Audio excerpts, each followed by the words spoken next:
that's going. We can change it up if we want to. Keep it guessing, keep it guessing, keep it guessing, keep it guessing. It's like ooh la la, ooh la la. It's not hard to say how I feel. It's like ooh la la, ooh la la. It's kinda easy now 'cause it's real. Hey. Na na na na na na na. Na na na na na na. Na na na na na na.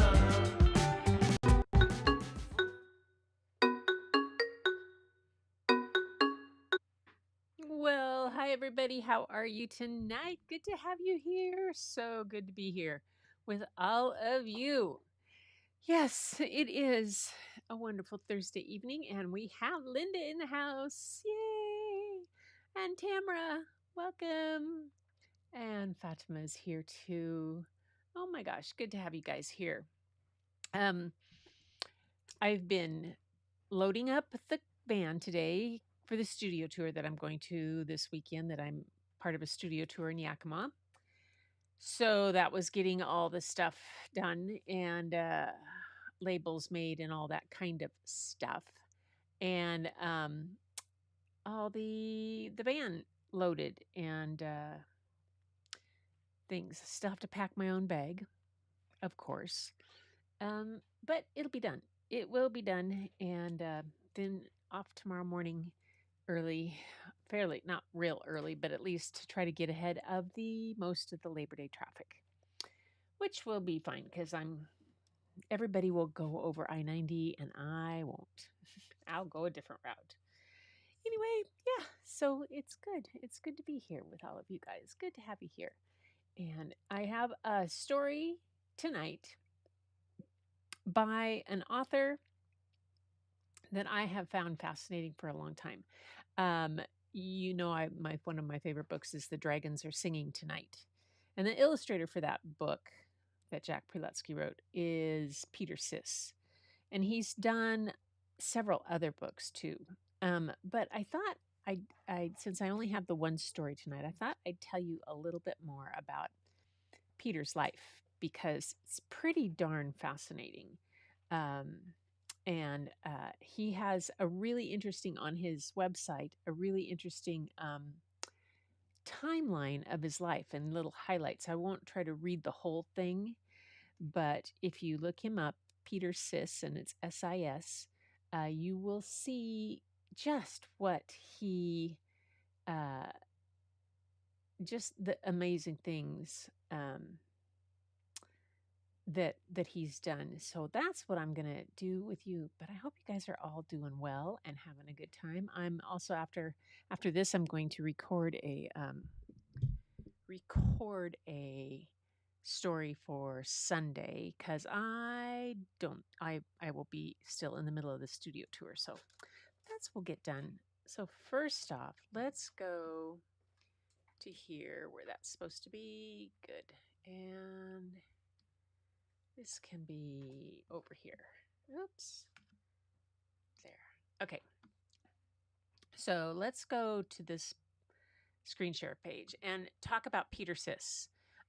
He was born in 1949. And he was born in where was his born? In Brno. And he says, and we are moving to Prague soon. And in 1953, his dad started a mandatory military service as a director of an army film, and he was sent to China to make a documentary. He'll be gone for almost 2 years and in Tibet meet the young Dalai Lama.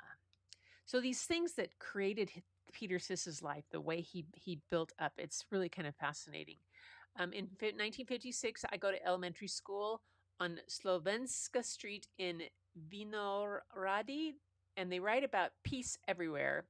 And at school, we always draw war and soldiers. The most popular one is, of course, the soldier game. Everyone has to have a proper rifle. And in 1958, he says, I keep drawing and I get notes. February 25th, he doesn't wear his pioneer scarf. April 24th, Peter has been very naughty with his drawing lately. Please tell him to stop. These are the notes that he had. In 1961, in Berlin, a wall has been built in the middle of the city. The borders between West and East have been closed. Europe is divided by an iron curtain. So the development of his art and all of his what he's done is very influenced by the history uh, of the Communist Party in Europe. In 1962, every May we stand guard in honor of the large statue of Stalin in Letna. Now the statue has been blown up. He's there in 1965 when American poet and beatnik Allen Ginsberg arrives in Prague at the end of winter. He wears sneakers, becomes king of the May Day parade, and writes a poem about it. I draw Mannies, people with long hair. The people chase them, and whoever they catch, they cut their hair. In 68, finally, you can travel all over Europe. I'm hitchhiking to England, where I'm interviewing the Beatles and the Rolling Stones. I saw James Bond in London. I'm drawing everything. August 21st, there are Russian tanks everywhere. Our country has been occupied. I'm accepted to study at the Academy of Fine Arts.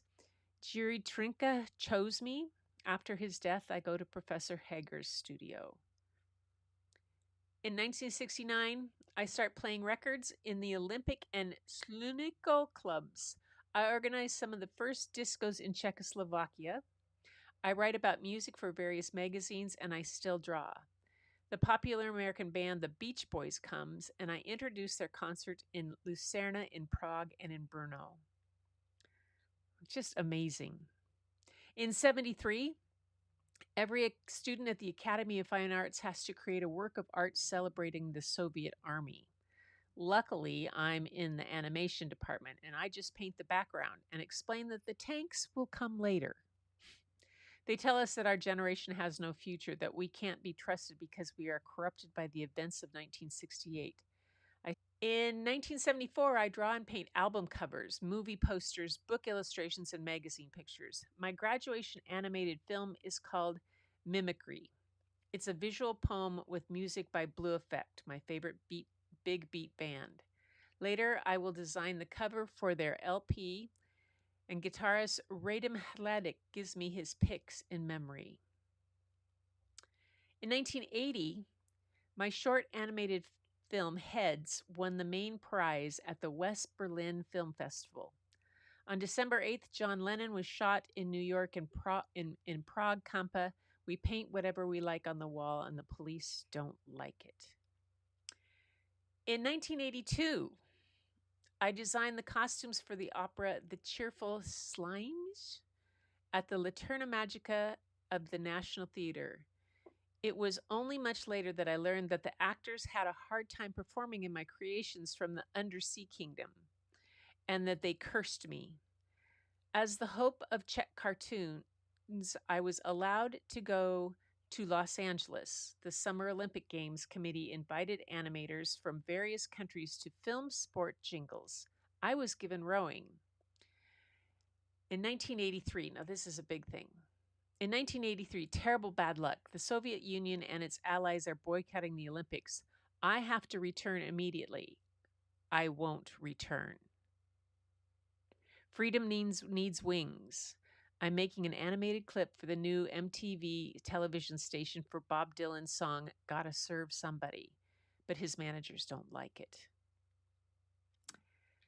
And so he didn't go back.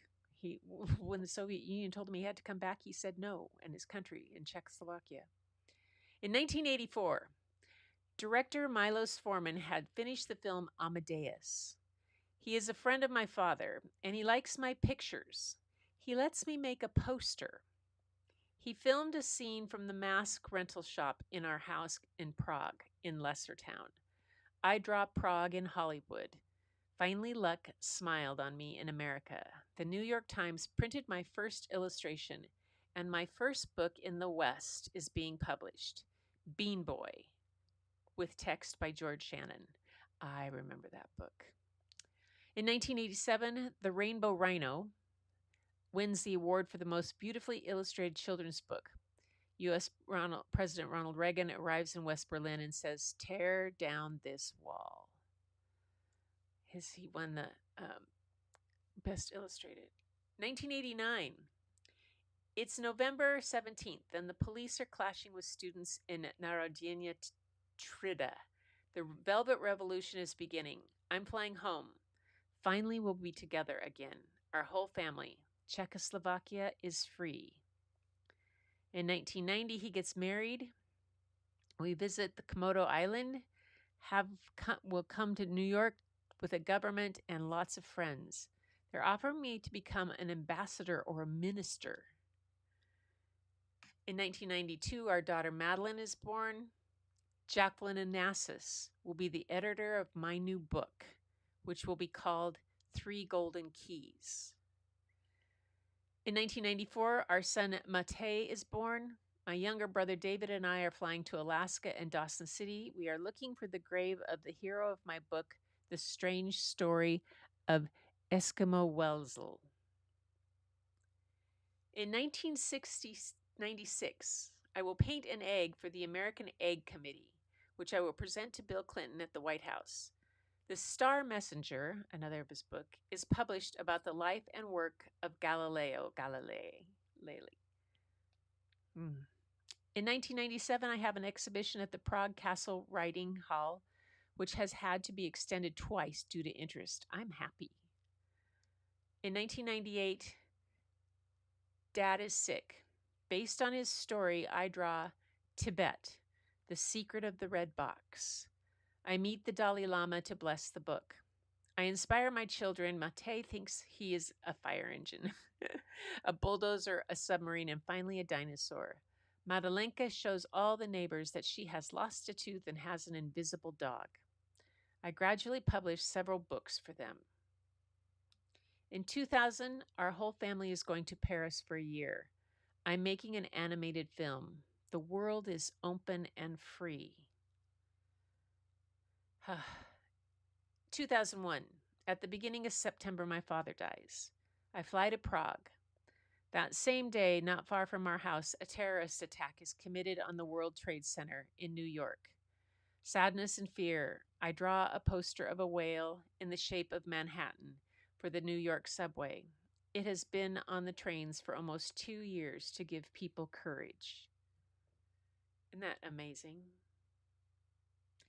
In 2003, The Tree of Life is published about naturalist Charles Darwin.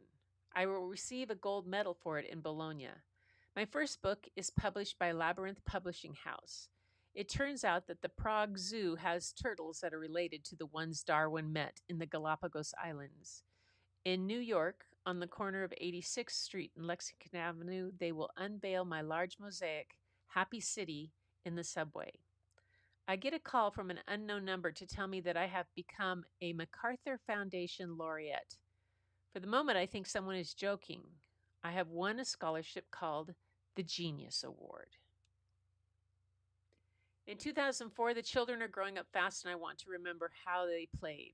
A book about little Mozart will be published and we will christen it in Prague at the Bernensmaka Villa. In 2006, a magical puppet show based on a book about Tibet will be created. The Buchi Lutki Ensemble will perform it for 10 seasons.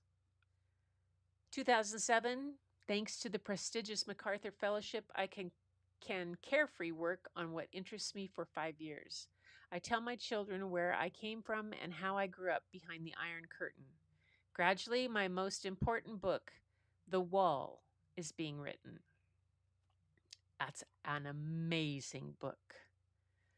The Wall is being published in 2008 all over the world and winning many awards. I'm traveling with the book to India and Jerusalem. I'm starting to collaborate with Art for Amnesty. In 2011, I have been fascinated by the old Persian epic about a hoopoe that leads all the birds to the mythical mountain of Kaf. Bird's Dream is being published in Czech earlier than anywhere else in the world. I'm carrying a fresh book dedicated to Václav Havel, and in a few months the president will die. In his honor, I am drawing a picture of a flying man over the Arcady, after which a large tapestry will be woven in the south of France. Flying Man is being ceremonially unveiled at Prague Airport. He's just all over the place. In 2012, under the wings of St. Esper's Plane, I'm accepting the Hans Christian Andersen Award for Lifetime Achievement at the London Museum. In 2014, a tribute to The Little Prince and Childhood Dreams, The Pilot and the Little Prince, a book about the life of Anton de Saint-Exupéry, is published. In 2015, a yellow submarine will be hung on Ellis Island, where millions of immigrants pass through the U.S.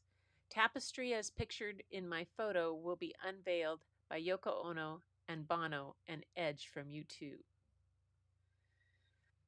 In 2017, and this is the book I'm going to read tonight, my new book, Robinson, Another Memory of Childhood, and my mother, Brother David, is starting to make a documentary about me, Dreams of Stray Cats.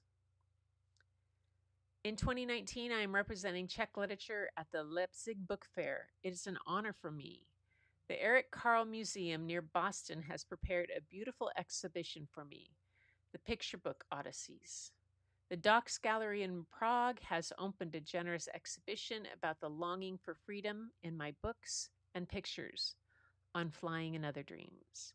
And the exhibition will be extended twice and will be seen by over 100,000 visitors. In 2021, I've been thinking about a new book about Nicholas Winton and the children he saved from the Holocaust for several years. On the anniversary of the liberation of the Auschwitz concentration camp, the books Nikki and Vera are being published in New York and London. It will soon be translated all over the world and will also be published in Czech. I'm preparing a large exhibition in Tokyo, Japan. The Karlovy International Film Festival will screen the documentary Dreams of Stray Cats, which has made by my brother David. And that's just up to 2021. His work has always been ones that I absolutely just loved, because the detail that he does oftentimes in the borders of the books and in the stories on each one's, and then within, they're just so detailed. The Wall is an amazing book. There's so many of them. And every one is so distinctive that it's a Peter Sis book. So with all of that, it's time for the story after I see what. And it was cool about a lot of his work that he does. He tends to work in a highly monochrome manner. So the books will be like in The Dragons Are Singing Tonight. It's all done in that browns and golds and whatnot. And sometimes there's a few olive greens in there, but it's generally in that color palette. He did a book, I thought he did one on Columbus, or he collaborated with somebody on one. But oh, you're going to visit the Native American Pottery Museum tomorrow? Oh, how fun is that? Yay. Oh, that's going to be wonderful.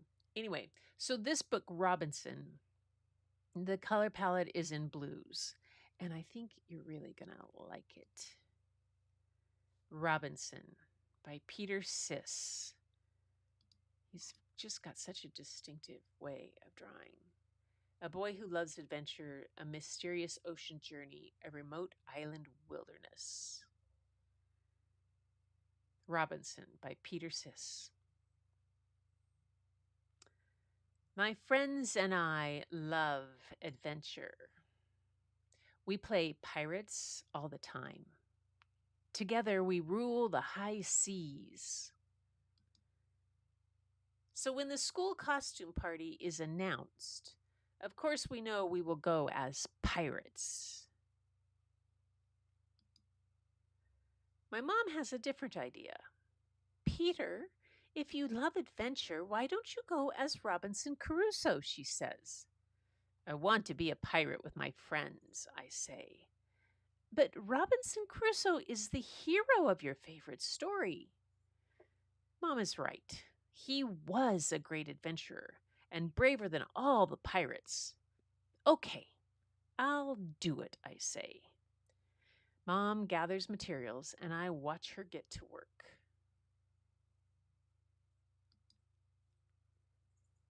When she puts all the pieces together, wow, I really do look like Robinson Crusoe. I love too how he has the yellow in this part of it. On the walk to school, I'm bursting with excitement. What will my friends say? I can't wait for them to see me.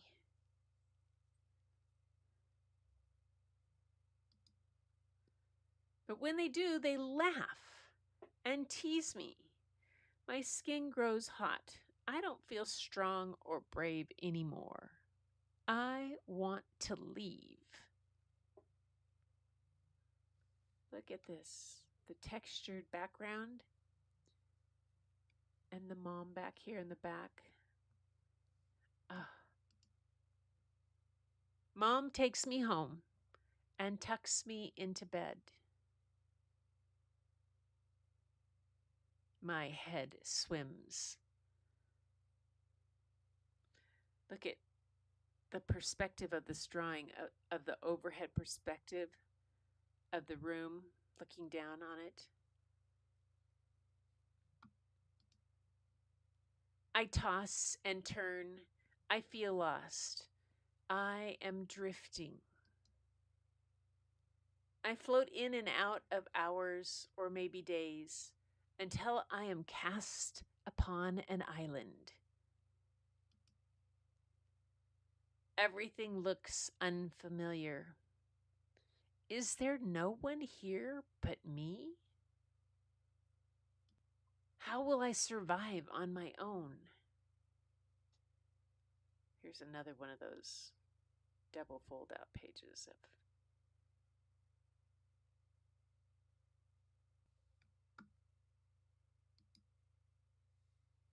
there, I think. I find water and something to eat. I build a shelter to protect myself from storms and hot sun. I figure out how to make clothes that are better for life on an island.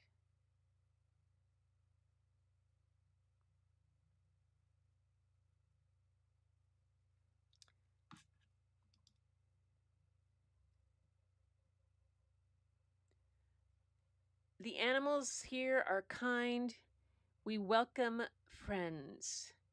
They keep me company while I work.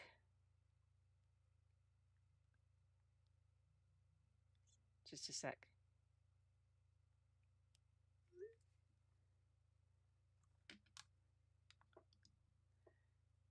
I invite them to my table and we celebrate the harvest.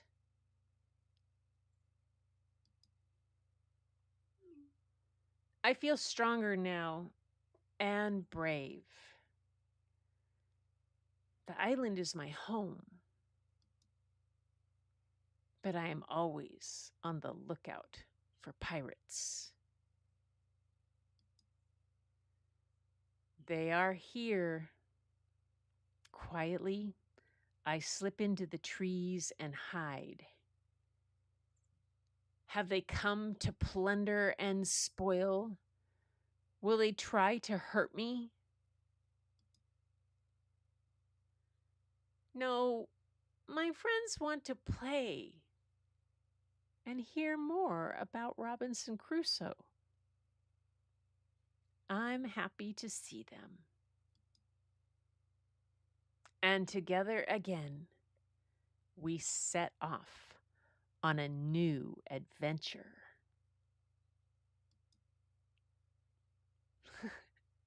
Author's note: Robinson Crusoe by Daniel Defoe, with its magical illustrations, was one of my favorite books as a child. I was enchanted by the fictional story of a shipwrecked castaway who survives on a remote island for many years just by being smart and skilled. Did the balloon have a map on it? Oh, it did. Yes. My book, Robinson, is inspired by a true story from my boyhood. It came back to me when I found it as the brave adventurer for a costume contest at school. My mother, Alenka, who was an artist and good with her hands, made me the costume using my sister's leotard, a vest, a wig, some skins or mini carpets, and faux fur. She also made me a bow and some sort of spear. I won first prize, and my photo appeared on the front page of the local newspaper. My mother was so proud. But my memory is that I was uncomfortable. The leotard kept slipping. The skins were itchy. My makeup was melting. I could not wait to go home, especially when my friends and all the children made fun of me. Clearly, they had not read. I was running a fever and stayed in bed for days. Did I really travel to Crusoe's island of despair? Whatever happened in those lonely days of my shipwreck, it made me stronger. In my solitude, I became master of my own island. I believed in myself again. So when my friends came to visit, I was able to forgive and forget and move on. They all wanted to hear stories. They have even read the book together. My friends and I had a lot of adventures after that, discovering the North Pole and exploring the Himalayas. But that just might be in another book. Peter Sis. Look at that great photo. I love it. And that is Robinson by Peter Sis. Yay. I had a bit of a glitch there midway through stream. I hope it didn't lose too many of you, but it caught back on. Ah, yes. So that was what I wanted to share with you tonight, was the work of Peter Sis, a little bit about him. And if you go to his website, where was I? You can see, where was it?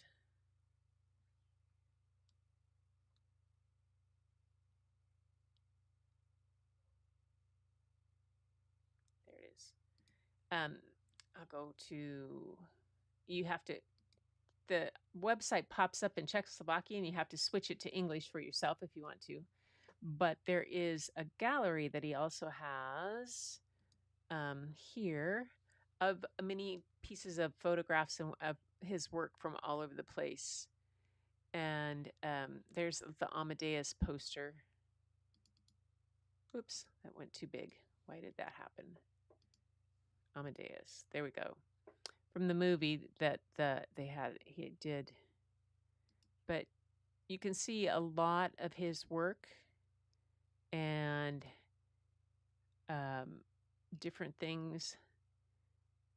He did a counting book, all different kids' books that he's done over the days. The murals, pictures of the murals. A rainbow rhino.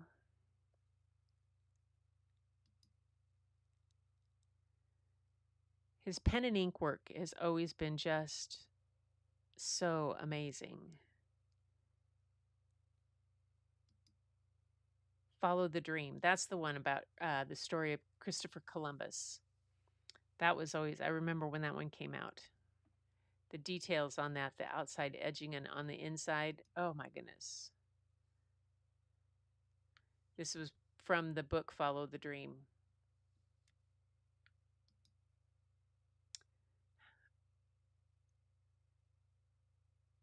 So he's just done so many wonderful things. So if you enjoyed that, take a look at his website. Oh, where was that? Was that the 3 Golden Keys? Yeah, that's the 3 Golden Keys. That's the one that Jackie Onassis um, edited. And then this is Madlenka, a book he did about his daughter.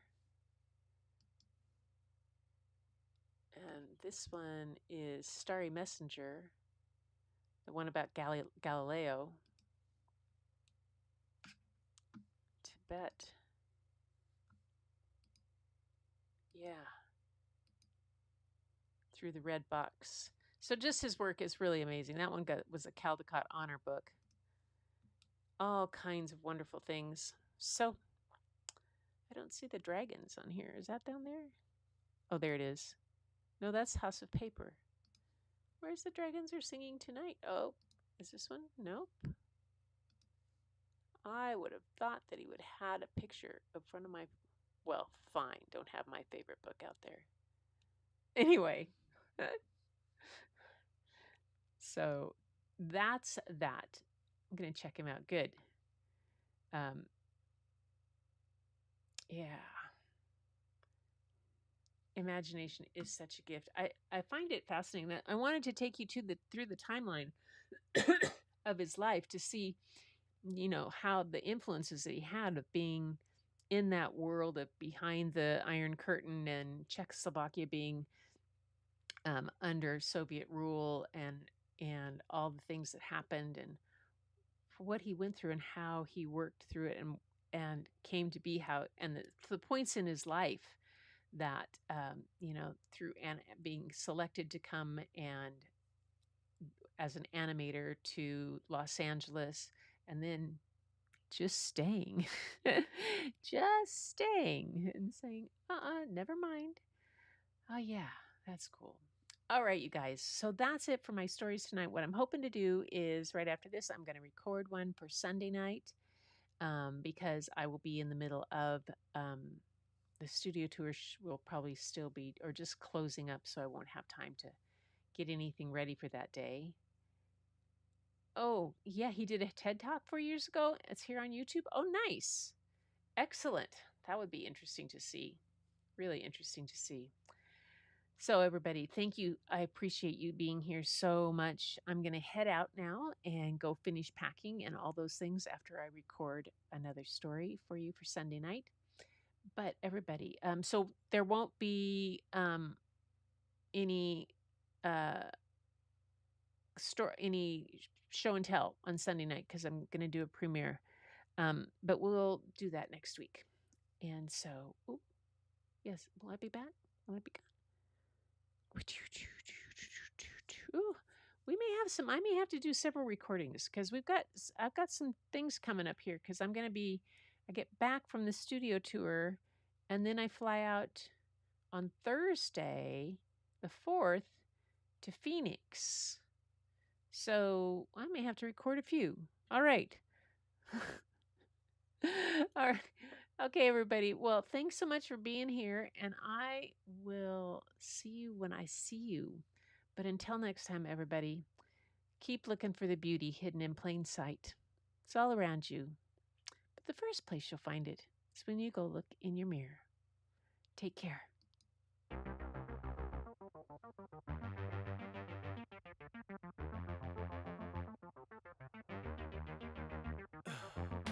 In the heat of the night, we could get lost in all the lights and sounds. Feel alright, we won't go home, we will just stay here downtown.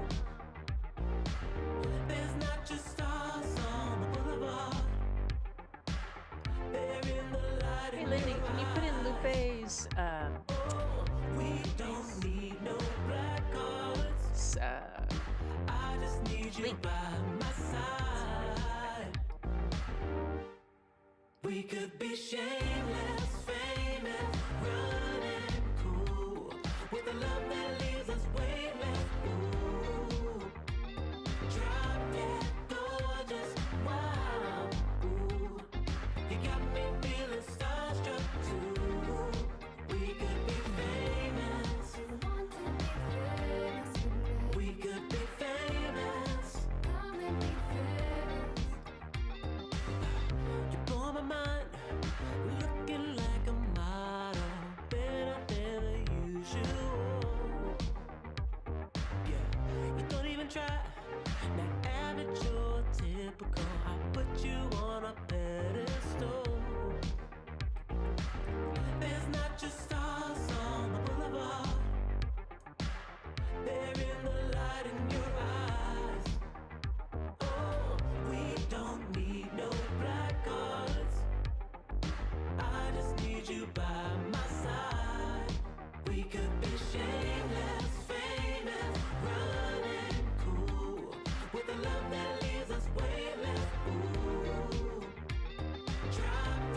Guadalupe's. Check out our stuff. Good night, everybody.